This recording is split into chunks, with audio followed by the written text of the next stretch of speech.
Adieu, Hassan. Rescapé de ta mort. Adieu, Arnaga, fils du dignitaire tombé en disgrâce. Après la mort, d'affaires à Hassan. Le dieu de la montagne, qui avait réussi contre toute attente à mourir dans son lit, ou plutôt au téléphone. Sacré ramasseur. Le jour de sa mort, on n'en trouva plus une bouteille de champagne en Syrie, pas plus qu'à Beyrouth ou à Jérusalem. Approchez, mesdames, messieurs, approchez et venez voir le dieu de la montagne qui a joué pendant 30 ans au poker monumental. Il est imbattable, invaincu. Il a joué avec les plus grands. Il a joué avec Schisseiger, avec Thatcher, avec Mitterrand, avec Arafat, avec le roi Hussein, et bien là, toujours gagnant, toujours, oui madame, toujours même avec une paire. Certes. Parce qu'il était rusé. Peut-être, mais surtout prêt à sacrifier la moindre de ses pièces, à renverser ses alliances, ou même à assassiner la moitié de ses compatriotes s'il le fallait. Hassan le boiteux lui devait 14 ans pour s'en souvenir. Chance comparé au, peut-être, 20 000 morts de la répression des années 80.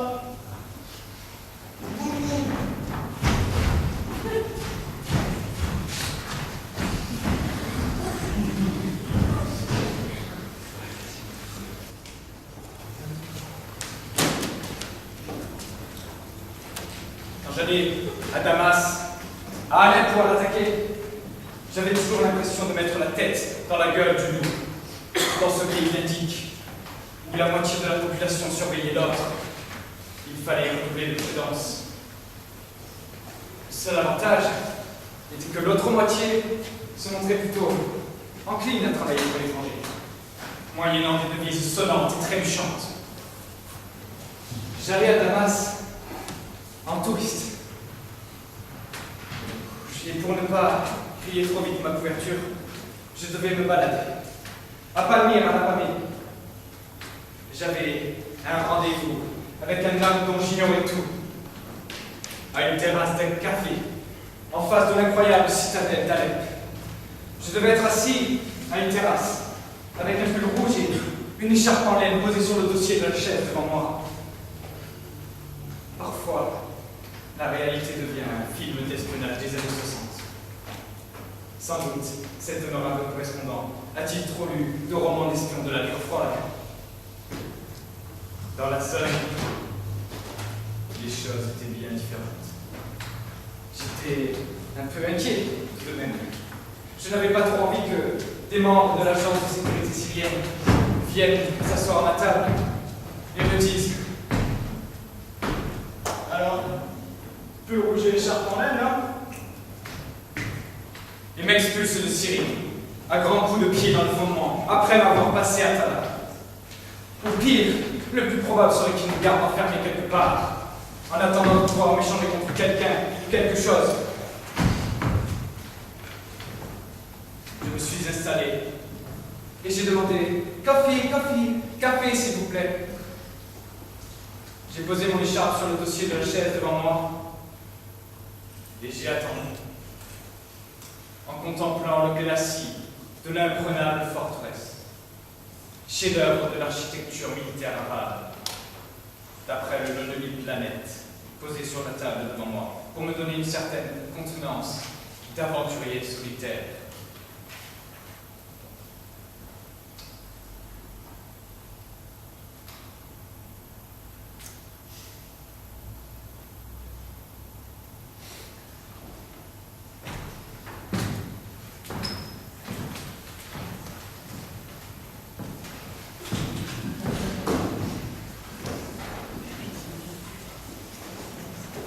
Lorsque j'ai fini mon café, un homme d'une 60aine d'années, assez grand, les cheveux blancs, s'est approché de moi.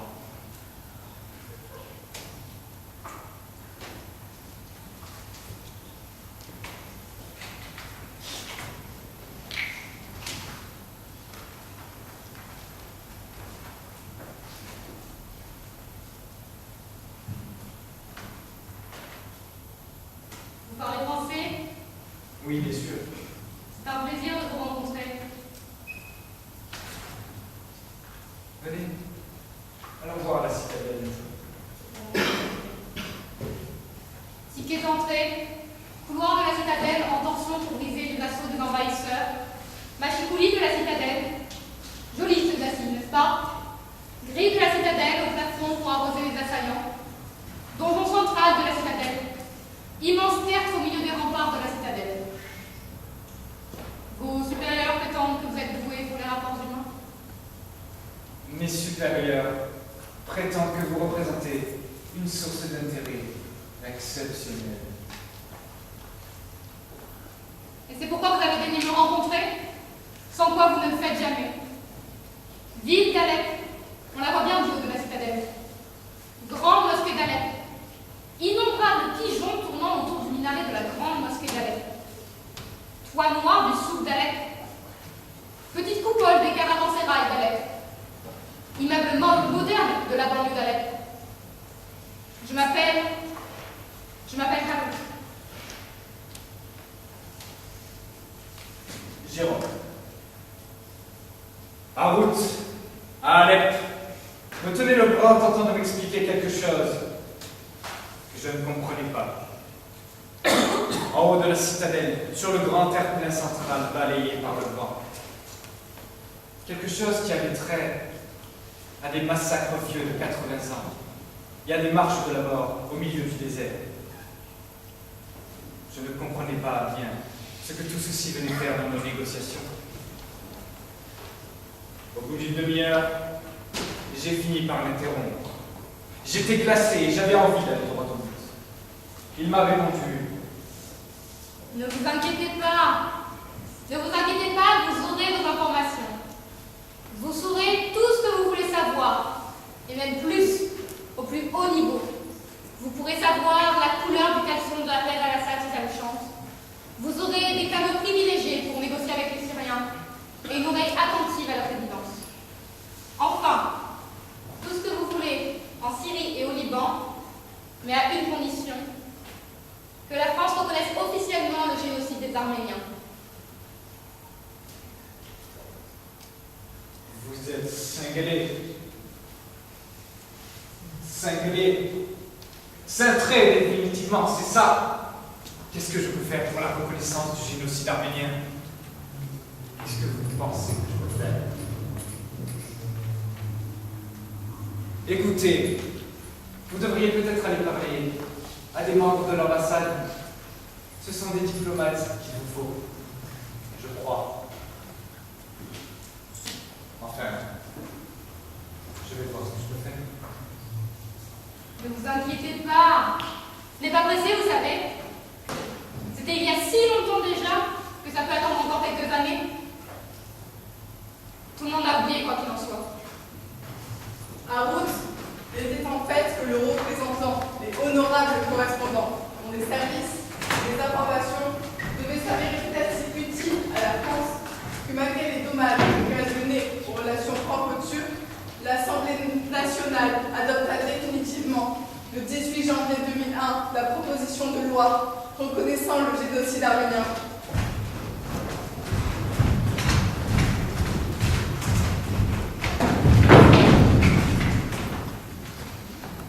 En 1998, une initiative similaire n'avait pas prospéré. Le texte étant perdu au Sénat, il n'avait pas été mis à l'ordre du jour. À Alep, en 1997 en tout cas, la reconnaissance officielle du génocide par la France paraissait tout à fait improbable. Et un an plus tard, l'Assemblée votait pour la première fois le texte à l'unanimité. Un grand colloque historique était qui plus est organisé à la Sorbonne. Les Turcs sont entrés dans une rage noire. Les drapeaux tricolores à Ankara. La France est portée pour le plus comme église. Il n'y a pas de droit de l'homme. Les députés unanimes se donnaient l'accolade de sortir de l'hémicycle. Certains avaient même du mal à obtenir leurs larmes, comme s'ils venaient de sauver eux-mêmes le million de personnes. Oublions que les corps, formés depuis près de 100 ans déjà, à des résorts. Dans le désert syrien, Sans retour d'Alep, Ou dans l'est de l'Anatolie, cette petite Arménie historique. où la meilleure preuve de la destruction est l'absence des Arméniens aujourd'hui. où sont-ils donc passés? Ils ont disparu de Van, de Diyarbakir, d'Erzurum. Dès mai 1915, le préfet de Jezire se plaint des cadavres d'un chariot phare.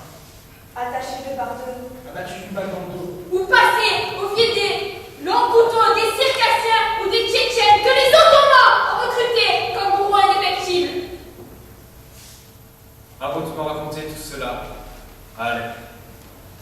bar de l'hôtel Baron, où avaient dormi les jeunes Turcs venus de Istanbul pour superviser la boucherie. Les caravanes de déportés en provenance du Nord avaient passé quelque temps dans le camp de concentration de Bab, à quelques kilomètres de la ville. Tout le monde a oublié que les camps de la mort étaient ici, à Alep, à Raqqa sur l'Euphrate, à Hama, à Homs, à Deir ez-Zor et jusque dans le Jebel Druze. Près d'1 million d'Arméniens sont passés par là dans leur longue marche vers la mort. Et ceux qui survivaient au camp étaient envoyés toujours plus loin, à pied ou en charrette. Jusqu'à ce que leur nombre soit si réduit qu'il devenait possible de les tuer à la main. De les brûler vite, de les noyer dans le fleuve, de les exploser à la dynamite. Les témoins parlent d'anthropophagie causée par la famine, d'enfants se nourrissant d'excréments d'animaux, de bédouins arabes qui radiaient les colonnes de déportés, enlevant les jeunes familles vives. Une courte apocalypse, quelques mois, entre 1915 et 1916. Au moment où les soldats britanniques et français tombent comme des mouches du côté des Dardanelles, bien regardés face à Mustafa Kemal, qu'on n'appelle pas encore Atatürk, père de Turcs. Harout me racontait, devant un verre d'arak, par les fauteuils en cuir patinés de l'hôtel Baron, la mise à mort des Arméniens. Et comment la communauté d'Alep, présente en ville depuis les croisades, avait été rançonnée, mais plus ou moins épargnée. Il me racontait la fin de l'Empire ottoman. Le plus brillant, Le plus bel empire de Méditerranée. Des Balkans jusqu'en Libye. L'Empire ottoman avait pourtant protégé ses minorités chrétiennes pendant des siècles moyennant tribut. Regardez. J'ai ici quelques photos de ma famille. La famille Bedrossian, à l'aube du siècle 1900. Voyez les collines d'Arménie? Et là, mes aïeux sans doute. Des inconnus néanmoins. Je suis née pour ma part en 1931. Une bonne génération plus tard est pourtant envoyée. Les hommes en tarbouche et les femmes en robe noire. Entre moi, il y a déjà un gouffre. Un génocide. Harout n'était qu'un intermédiaire. Comme moi. Nous étions 2 porteurs de valises, des hommes d'affaires louches, en bonne intelligence et rien de plus.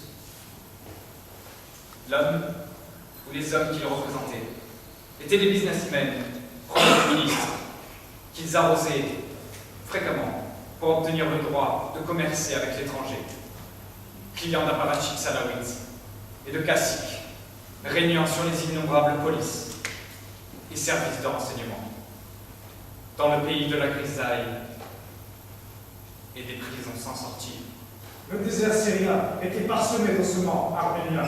Que le gouvernement glorifiait, surtout pour emmerder les Turcs, leurs ennemis héréditaires. Les Turcs, fer de lance de la lutte contre l'axe du mal.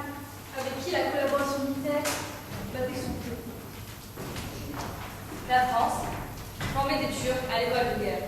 Des officiers français partaient en stage en Turquie. Des matériels, des armes à fer étaient échangés, ainsi que des informations sur le Caucase et l'Iran. Malgré nos relations bilatérales, nos relations étaient tout à fait cordiales. Et ce n'étaient pas quelques centaines de milliers d'Arméniens morts et oubliés qui allaient remettre en question l'équilibre géostratégique de l'après-guerre froide. Ouh. Nous continuions à travailler. Même quand les députés légiféraient Pour le bien de la Turquie. Pour l'emmener, disait-il, Avance, en face, ou quelque chose du genre. Ce qui faisait crever de rire les ex-ottomans en coulisses.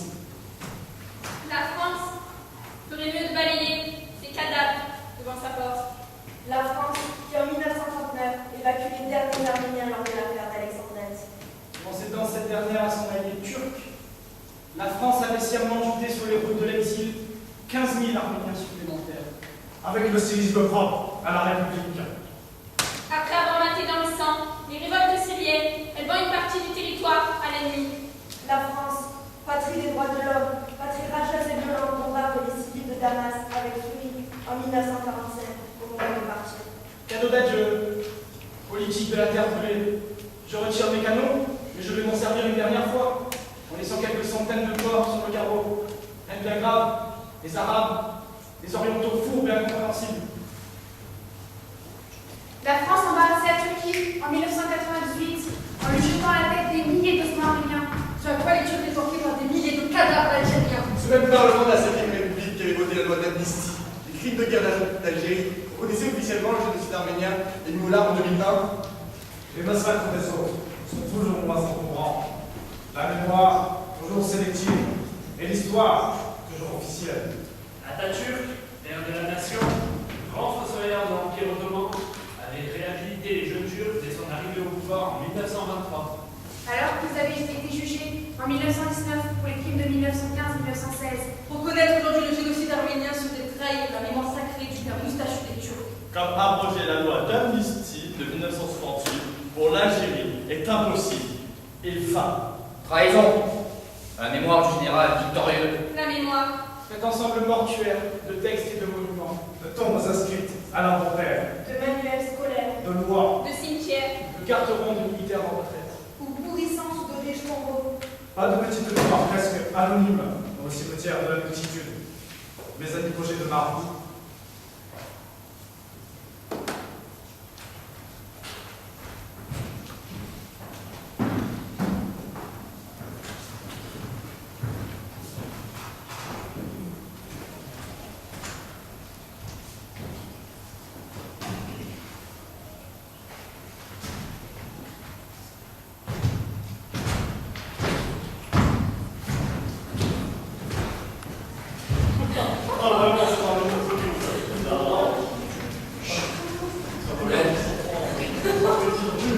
Vive la France!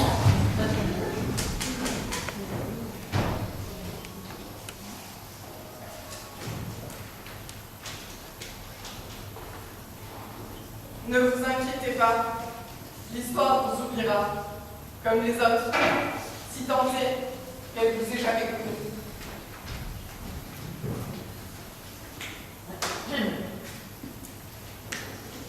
Je me sens plus seul que jamais. Marianne m'a quitté. Mon métier de l'ombre est des plus sordides. Je pense à la lagune secrète de Venise, à la mort partout autour de moi.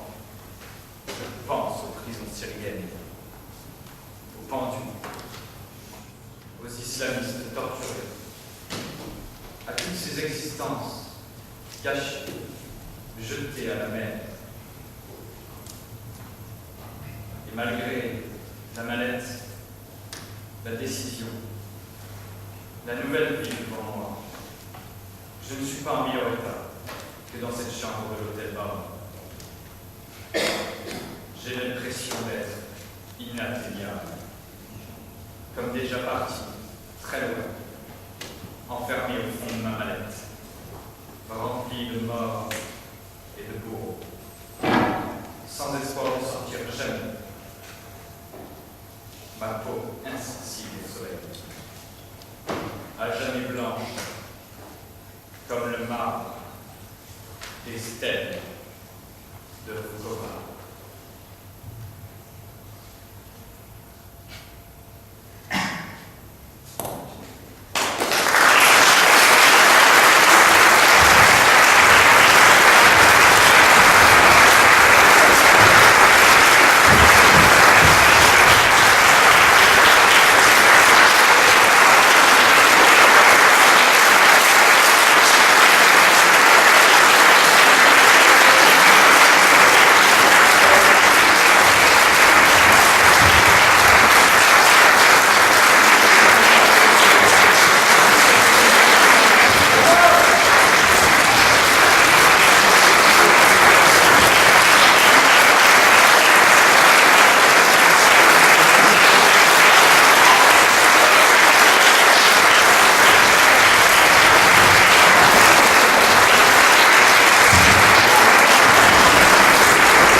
voulais juste vous remercier bien sûr les élèves de lycée Malgré France qui ont participé à cet atelier, qui sont parfois là depuis pas mal de temps. Et malheureusement, ce soir, Laurent Kieffer, qui a monté donc le spectacle, n'a pas pu rester avec nous. Mais bien sûr, il pense à nous. Il est pris par d'autres activités de ces ateliers. Non, ne s'en fout pas. Et donc, on vous invite à passer un moment de convivialité donc autour d'un apéro, histoire d'alléger un peu la situation. Merci à tous d'être venus si nombreux.